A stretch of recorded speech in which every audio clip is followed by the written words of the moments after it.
예, 방송대 시간입니다. 안녕하세요. 방송대 하고 여러분들이 보시겠죠? 2023학년도 1학기 성적이 종합적으로 표시가 되더라고요. 그래서 보다가 보니까 경향이 어떻게 변화되고 있는지 생각을 해보게 돼요. 그 전에 2020년에 입학했을 때는 갑작스럽게 코로나라는 재난이 발생하면서 이 수업의 어떤 방향, 그런 것들을 잡아나가지 못하는 그런 상황에서 출석을 해서 시험 보는 게 없어지고 과제물로 대체가 됐었던 때가 있었습니다. 그래서 혜택을 많이 봤어요. 저도 그때 하지 않았다면 아마 복수 전공을 하지 못했을 것 같다는 그런 생각을 해보게 됩니다.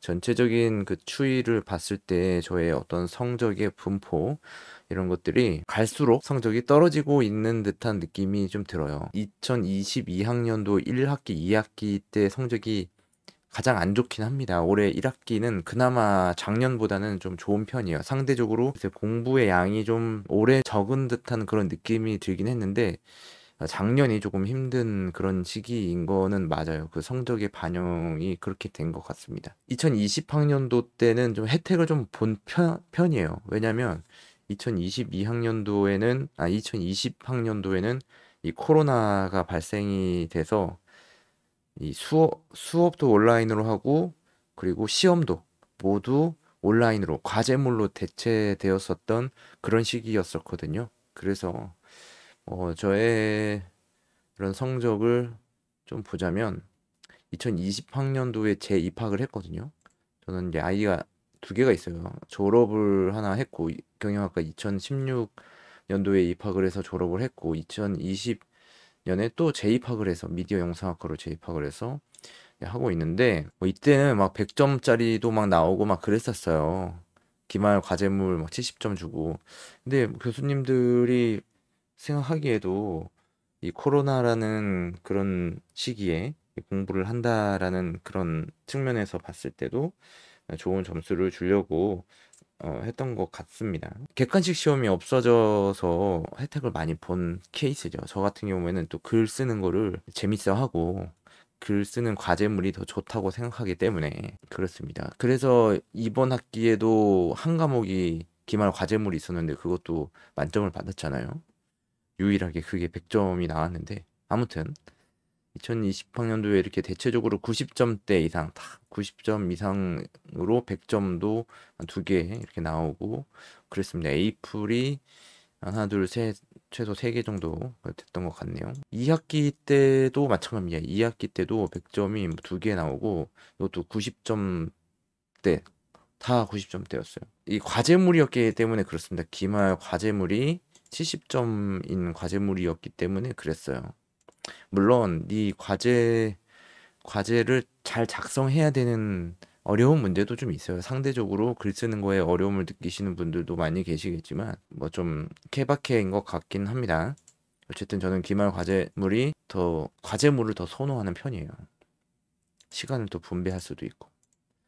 자, 그리고 전 21학년도 1학기 때도 마찬가지로 이때는 제가 전공 말고 평생교육사 자격증을 또 취득을 하고 싶어서 이렇게 교육학과 수업을 또 들었는데 이때도 100점도 두 개나 있고 뭐 100점대가 막 이렇게 나오는 그런 시간이었었어요. 이때까지 기말 과제물이었거든요.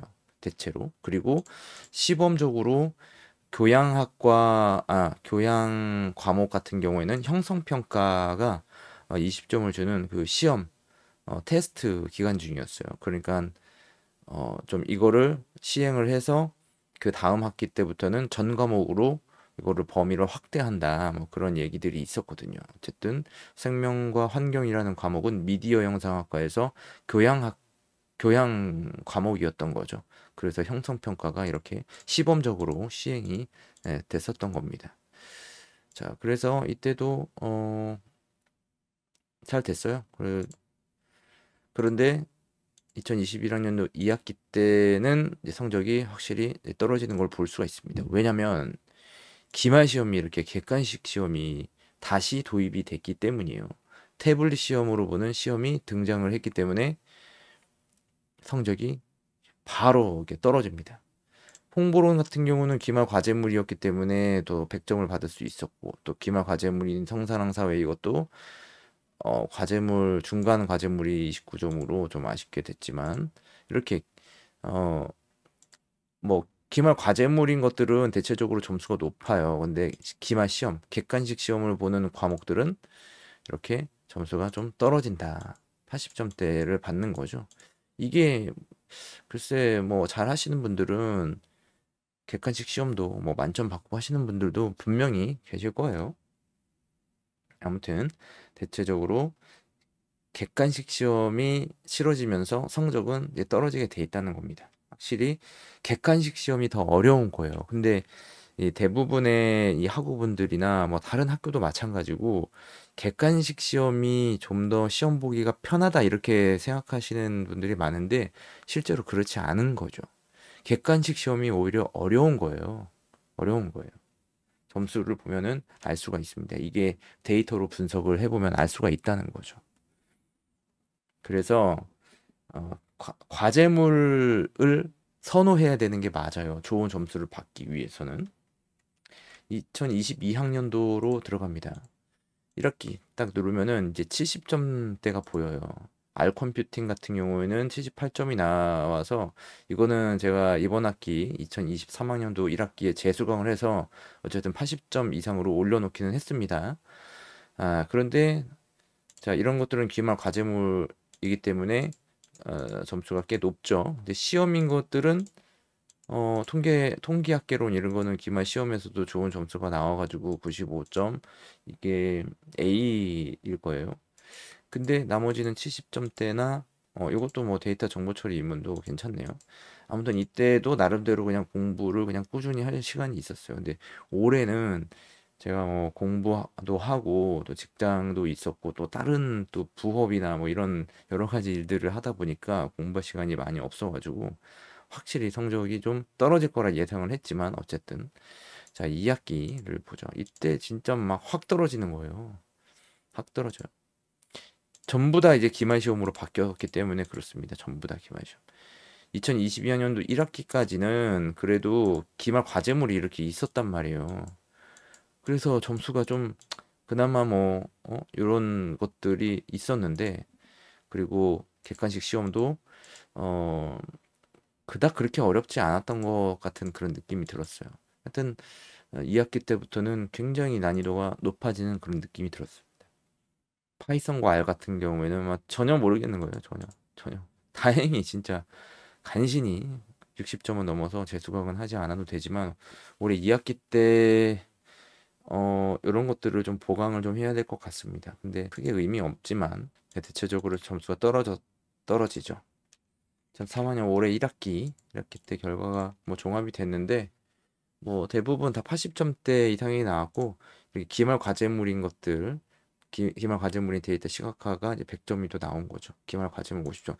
근데 이 데이터 시각화 과제물은 상당히 좀 어려웠어요. 어려웠는데 어떻게 또 운이 좋아가지고 다 해결을 할 수가 있었습니다. 그러니까 시간을 많이 들인 결과죠, 사실. 공부를 많이 해야 된 그런 과제였습니다. 어쨌든 종합적으로 이렇게 제가 그동안에 했던 과정을 살펴보면 진짜 운이 좋게도 코로나라는 그 안 좋은 상황에서 이런 기회가 있었던 거죠. 그래서 과제물로 할 수 있었기 때문에 복수 전공도 신청을 할 수가 있었던 것이고 그래서 무난하게 다음 학기 하면은 졸업을 할 수 있을 것으로 예상을 하게 됩니다. 그래서 코로나라는 그 혜택을 좀 많이 보고 운이 좋았던 것 같다는 그런 생각이 듭니다. 아무튼 공부하시는데 뭐 참고가 됐으면 좋겠고 앞으로 남은 과정 잘 진행하시길 바라겠습니다. 하고 여러분들 고맙습니다.